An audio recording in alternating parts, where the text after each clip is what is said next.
In the heart of a grand kingdom, a man named Daniel stood out.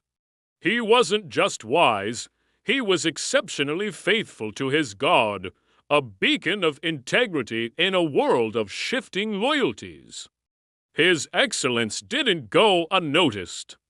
The king, Darius, saw his potential and planned to set him over the entire realm. This favor, however, planted seeds of jealousy in the hearts of other high officials. They watched Daniel, searching for any flaw, any mistake they could use against him. But they found nothing. His record was spotless, his character unshakable. Frustrated, they realized they could only trap him using his unwavering faith. So, they devised a cunning plan. They approached King Darius with flattery, proposing a new law. "O king, live forever," they began. "We have all agreed that you should make a royal decree. For the next 30 days, anyone who prays to any god or man other than you, O king, shall be cast into the den of lions." The king, pleased by their apparent loyalty and not suspecting their treachery, signed the decree, sealing it with his royal ring. According to the law of the Medes and Persians, it could not be repealed. The trap was set. Daniel knew about the new law. He understood the danger, the terrible fate that awaited anyone who disobeyed.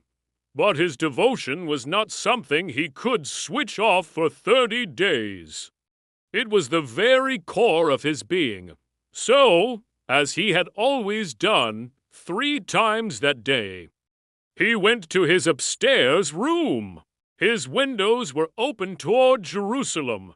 There, he got down on his knees and prayed, giving thanks to his God. He didn't hide. He didn't waver. He chose faithfulness over fear. His enemies were watching. Seeing Daniel pray, they rushed to the king. Their voices filled with false outrage. "Did you not sign a decree?" they asked.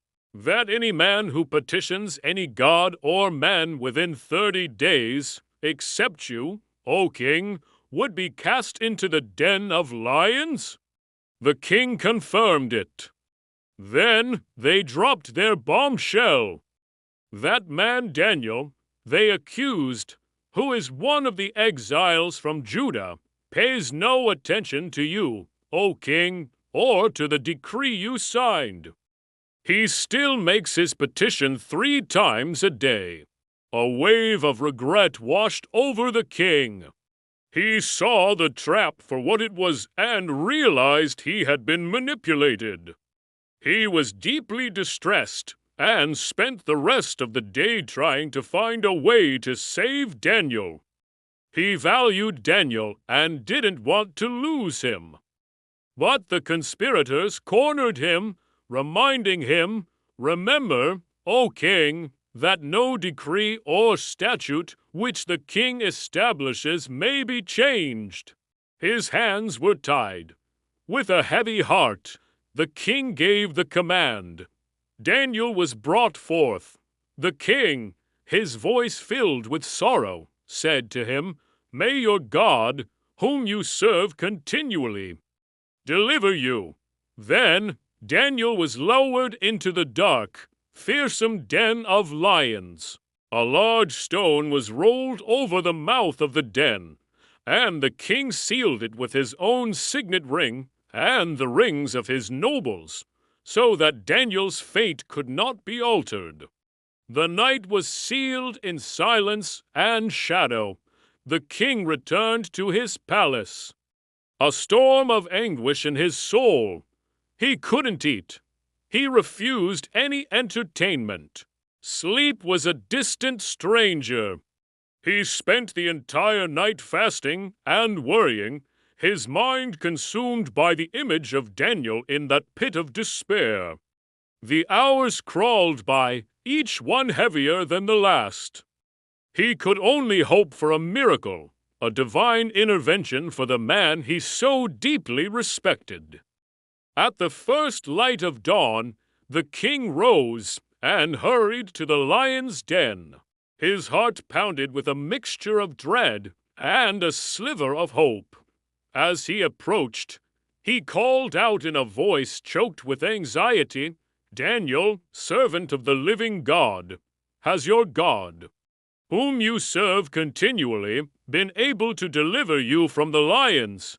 He held his breath, fearing the silence that would confirm his worst fears. Then a voice emerged from the darkness of the den. It was Daniel. "O king, live forever! My God sent his angel and shut the lions' mouths, and they have not harmed me, because I was found innocent before him. And also, O king, I have done no wrong before you." The king's heart leaped with overwhelming joy and relief. A miracle had happened. God had intervened. The king commanded that Daniel be lifted out of the den immediately. When Daniel was brought up, they examined him closely. There wasn't a scratch on him, not a single injury. His body was completely unharmed, a testament to his unwavering trust in God. His faith had been his shield. The power of God had turned a place of certain death into a sanctuary of safety. Now, the king's relief turned to righteous anger. He commanded that the men who had maliciously accused Daniel be brought forward. They, along with their families, were cast into the very same den of lions they had intended for Daniel. Before they even reached the floor of the den, the lions, which had been as gentle as lambs with Daniel, overpowered them. Justice was swift and decisive. Then King Darius wrote a new decree, sending it to all the peoples, nations, and languages throughout his kingdom. It read, "I make a decree that in all my royal dominion, people are to tremble and fear before the God of Daniel, for he is the living God. Enduring forever, his kingdom shall not be destroyed, and his dominion has no end. He delivers and rescues. He works signs and wonders in heaven and on earth. He who has saved Daniel from the power of the lions." Daniel's story echoed through the land. A powerful reminder that even in the face of the most terrifying dangers, faith can be an unbreachable fortress. When you stand firm in your convictions, when you trust in a power greater than yourself, the mouths of the lions in your own life can be shut. Daniel's courage reminds us that true strength isn't the absence of fear, but the choice to trust. Even when you're standing at the edge of the pit, his legacy continued to shine, a light of integrity and faith for all generations to come. Thank you for watching. If this story moved you, please like, share, and subscribe for more.